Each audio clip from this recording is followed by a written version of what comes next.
Hello your philosophy মেম্বার্সরা, আশা করি তোমরা সবাই ভালো আছো এবং তোমরা জানো যে ইউর ফিলোসফিতে এখন অর্থাৎ বর্তমানে আমরা বেশ কিছু কোশ্চেন সিরিজ করছি এবং এরপরে অন্যান্য আরো অনেক বিষয় আসতে চলেছে, কিন্তু আপাতত আমরা বেশ কিছু প্রশ্ন নিয়ে আলোচনা আমরা এখানে করছি। প্রতিটা পার্টে এখন দেখা যাচ্ছে যে 10টা করে প্রশ্ন থাকছে। তো আজকে যে পার্টটা আমরা করছি সেটা হলো পার্ট নম্বর 6, অর্থাৎ এর আগে 5টা পার্ট আমাদের হয়ে গেছে। এছাড়াও ইওর ফিলসফির যে গ্রুপটি রয়েছে, টেলিগ্রাম গ্রুপ, সেই গ্রুপের মধ্যে তোমরা কিছু প্রশ্ন অবশ্যই পাচ্ছ, আগেও পেয়েছো, এখন পাচ্ছ এবং আশা রাখি যে ভবিষ্যতেও পাবে। আর হচ্ছে ওখানে কিছু পিডিএফও আছে যেগুলো তোমাদের পড়ার ক্ষেত্রে সাহায্য করবে বলে আমি আশা রাখছি। আচ্ছা, তো আজকে আমরা এখন যে বিষয় নিয়ে আলোচনা করতে চলেছি সেটা হলো এসএলএসটি বিষয়ক, অর্থাৎ ওয়েস্ট বেঙ্গল এসএলএসটি বিষয়ক কিছু প্রশ্ন আমরা আলোচনা করব। আহ, কিছু প্রশ্ন হয়তো আসতে পারে বা এরকম ধাঁচের হতে পারে প্রশ্নগুলো, সেইগুলো নিয়ে আমরা আলোচনা করতে চলেছি। যেমন আজকে আমরা যে প্রথম প্রশ্নটা করব সেটা হলো জৈন দর্শনে। তো প্রশ্ন নিয়ে একটু আলোচনা করা যাক। যে জৈন দর্শনে কোন জ্ঞান সীমা বিশিষ্ট? সীমা, সীমা অর্থাৎ একটা সীমা রেখা টেনে দেওয়া হচ্ছে, সেটা কোনটা? মনোপর্যায়, অবধি, কেবল, নাকি কোনোটি নয়? একদমই ঠিক উত্তর হচ্ছে অপশন বি, অর্থাৎ অবধি। পরের প্রশ্ন, নিচের কোনটি যদৃচ্ছাবাদ সম্পর্কে ঘটে না? যদৃচ্ছাবাদ মানে তোমরা বুঝতেই পারছো যে এটা চার্বাক থেকে নেওয়া হয়েছে। তাহলে সেটা হয় না বা সেটা ঘটে না কোন কোন ক্ষেত্রে? সেটা হচ্ছে কার্যকারণ বিধি অলিক বলে, বস্তু মাত্র যদৃচ্ছ উৎপন্ন হয়, জড় ও চেতনা বস্তু স্বভাব অনুসারে উৎপন্ন হয়, নাকি উপরের সবকটি সঠিক? এমনটাই হতে পারে। একদমই ঠিক উত্তর হচ্ছে অপশন সি। ওকে, একদম। কারণ তোমরা এই পুরো বিষয়টা সম্পর্কে জানো, আমি সেটাই মনে করছি। এবং প্রশ্ন দেখা মাত্রই তার যে অপশন কোনটা সঠিক হবে সেটা তোমরা বুঝতে পারছো, তাই না? তো নেক্সট হচ্ছে গুণের পরিণতিকে কি বলা হয়? অবস্থা, পর্যায়, উপলব্ধি, নাকি লব্ধি? একদমই তাই, উত্তর হচ্ছে বি, বা পর্যায়। হুম। পরের প্রশ্ন, কোন সম্প্রদায় মতে মন ও চেতনা জড়বস্তুজাত উপসত্তা? ন্যায়, চার্বাক, জৈন, নাকি বৌদ্ধ? একদমই উত্তর হচ্ছে অপশন বি, অর্থাৎ চার্বাক। কেন? কারণ হচ্ছে চার্বাকরাই বলেছেন যে হচ্ছে জড়বস্তু থেকে চেতনা সৃষ্টি হয়েছে। হুম। পরের প্রশ্ন, কোন সম্প্রদায় অস্বীকার করে যে এই বিশ্বজগৎ আধ্যাত্মিক সত্তার প্রকাশ? সেটা হচ্ছে মীমাংসা, চার্বাক, ন্যায়, নাকি বৈশেষিক? কোনটা হতে পারে? উত্তর হচ্ছে চার্বাক। পরের প্রশ্ন, অনুমান হলো অন্ধকারে ঝাঁপ দেওয়ার মতো।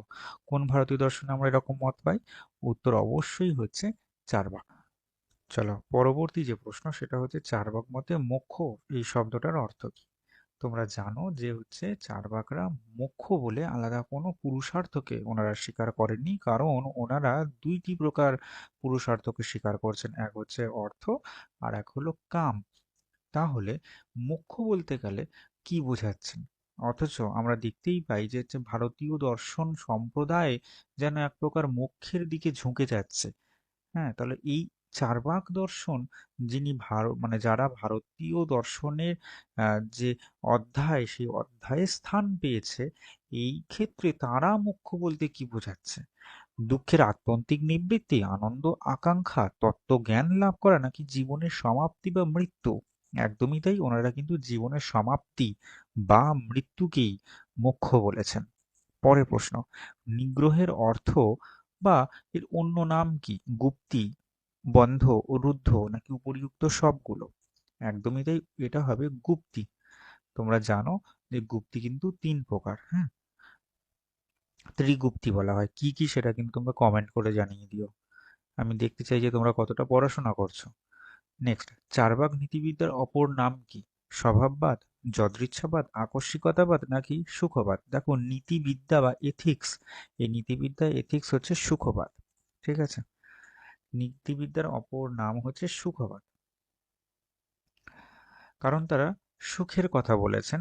তাদের চিন্তাভাবনা সবকিছুই যেন সুখের দিকটাই অনুসরণ করে। কারণ কি? কারণ তারা লোকায়ত দর্শন এবং তারা লোক সাধারণ লোকের কথাই যেন চার্বাকদের কথা। তাই জন্যে চার্বাক নীতিবিদদের অপর নাম কিন্তু সুখবাদ। অনেক বইতে বা সেকেন্ডারি বুক যেগুলো আছে সেখানে হয়তো ওই যাবজ্জীবেদ সুখং জীবেদ এরকম বলে একটা কথা পাবে, কিন্তু সত্যি কথা বলতে এই কোটেশনটাই কোনো চার্বাক দর্শনই দেননি, মানে কোনো চার্বাক দার্শনিক এটা দেননি। এটা চার্বাকদের প্রতি আরোপ করা হয়েছে, হয়তো তারা এমনটা বলতে পারেন এরকম একটা কথা, কিন্তু তারা এই কথা মুখ ফুটে বলেননি। বা কেউ এমনটা দাবিও করতে পারবে না যে চার্বাকরাই এমন কথা বলেছে। কারণ চার্বাকদের আদি গ্রন্থ কোনো কিছু নেই, তা ভেঙে গেছে বা নষ্ট হয়ে গেছে। সুতরাং আহ, এমন কথা কিন্তু বলাই যাবে না। তাই চার্বাকদের যে নীতিবিদ্যা তা কিন্তু সুখবাদ। ওকে, পরের প্রশ্ন। তত্ত্ববল্লভ সিংহ এই গ্রন্থটির রচয়িতাকে, দেখো এই গ্রন্থের রচয়িতা হচ্ছে জয়রাশি ভট্ট। এবং এই জয়রাশি ভট্টকে আমরা কিন্তু গতদিন বোধহয় আমরা বোধহয় আলোচনা করছিলাম, সম্ভবত জয়রাশি ভট্টকেই কিন্তু আমরা চার্বাক দার্শনিক হিসাবে পেয়ে থাকি। ঠিক আছে, বেশ কিছু পাই আমরা আধুনিক কালে, কিন্তু জয়রাশি ভট্টের তত্ত্ববল্লভ সিংহ কিন্তু যেটি চার্বাক দর্শনের একটি গ্রন্থ বলে আমরা কিন্তু মানতে পারি।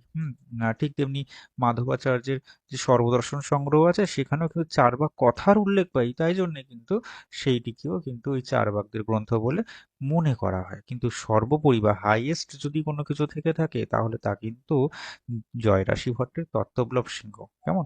এই গ্রন্থটাই কিন্তু এমনই গ্রন্থ যেখানে চার্বাকদের কথা আমরা পাই। ওকে, তাহলে এটাও কিন্তু একটা গুরুত্বপূর্ণ প্রশ্ন। আচ্ছা, আমি আশা রাখছি, আবারও বলছি যে তোমরা কিন্তু তোমাদের খাতার মধ্যে এই প্রশ্নগুলো লিখে নিচ্ছ, আমি এটা আশা রাখছি।